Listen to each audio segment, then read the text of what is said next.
2026ஆம் ஆண்டு தலைசிறந்த முதல்வராக விஜய் அவர்கள் பொறுப்பேற்க இருக்கிறார்கள் என்பதுதான் உண்மை.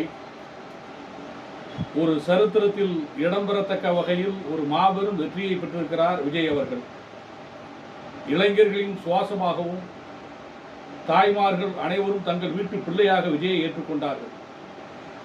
விஜய்க்கு ஓட்டு போடுங்கள் என்று சொன்னவர்கள் 5 வயது 10 வயது குழந்தைகள் எல்லாம் தன் பெற்றோர்களை பார்த்து இந்த முறை விஜய்க்கு ஓட்டு போடுங்கள், விசிலுக்கு ஓட்டு போடுங்கள் என்று சொன்னார்கள்.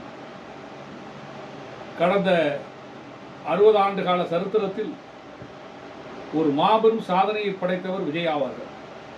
பேரறிஞர் அண்ணா அவர்கள் 49 கட்சியை தொடங்கி 62ஆம் ஆண்டு எதிர்க்கட்சி அந்தஸ்துக்கு திமுகவை கொண்டு வந்து அதன் பின்பு 67 தமிழக முதல்வரானார். புரட்சித் தலைவர் எம்ஜிஆர் அவர்கள் 67 பரங்கிமலை சட்டமன்ற உறுப்பினராக இருந்து 71 பரங்கிமலை சட்டமன்ற உறுப்பினராக இருந்து 72 கட்சியை தொடங்கி 77 மக்கள் திலகம் எம்ஜிஆர் அவர்கள் முதல்வரானார்கள். ஆனால் எடுத்த எடுப்பிலேயே திராவிட முன்னேற்ற கழகத்தையும் அனைத்து இந்திய அண்ணா திராவிட முன்னேற்ற கழகத்தையும் மாபெரும் மக்கள் சக்தியின் மூலம் அவர்களை தமிழக அரசியல் களத்திலிருந்து அகற்றிவிட்டு எடுத்த எடுப்பிலே முதல்வராக விஜய் அவர்கள் சட்டமன்றத்திற்கு நுழைகிறார்கள் என்று சொன்னால் எந்த அளவிற்கு மக்கள் சக்தியை விஜய் அவர்கள் பெற்றிருக்கிறார்கள் என்பதை சிந்தித்து பார்க்க வேண்டும். விஜய் அவர்களை நீங்கள் கூர்மையாக பார்த்தால் கையிலே வாட்சி இருக்காது. அவர் மிகப்பெரிய ஸ்டார் நட்சத்திரம். ஆனால் தாடியிலே கூட வெள்ளை முடி இருக்கும். அவர் அதை டை அடிக்க மாட்டார்.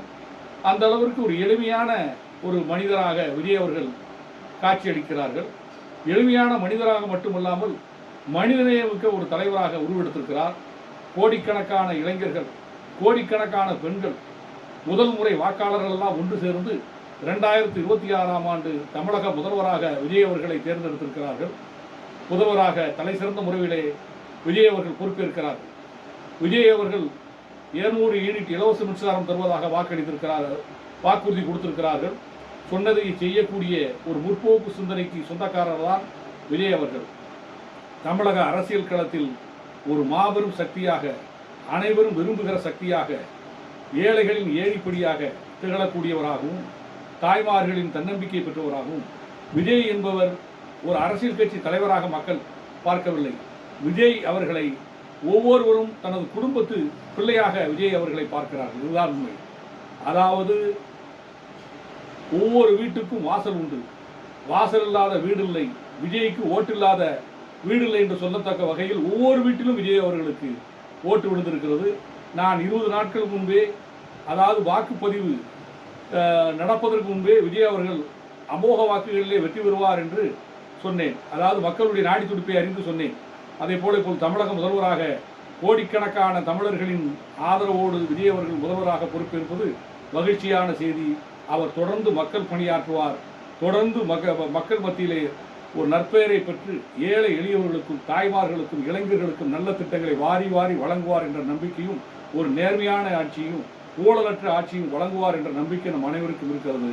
முதல்வராக விஜய் அவர்கள் பணி சிறக்கட்டும், தமிழகம் வெல்லட்டும், தமிழகம் வளரட்டும் என்று கூறி விடைபெறுகிறேன். நன்றி, வணக்கம்.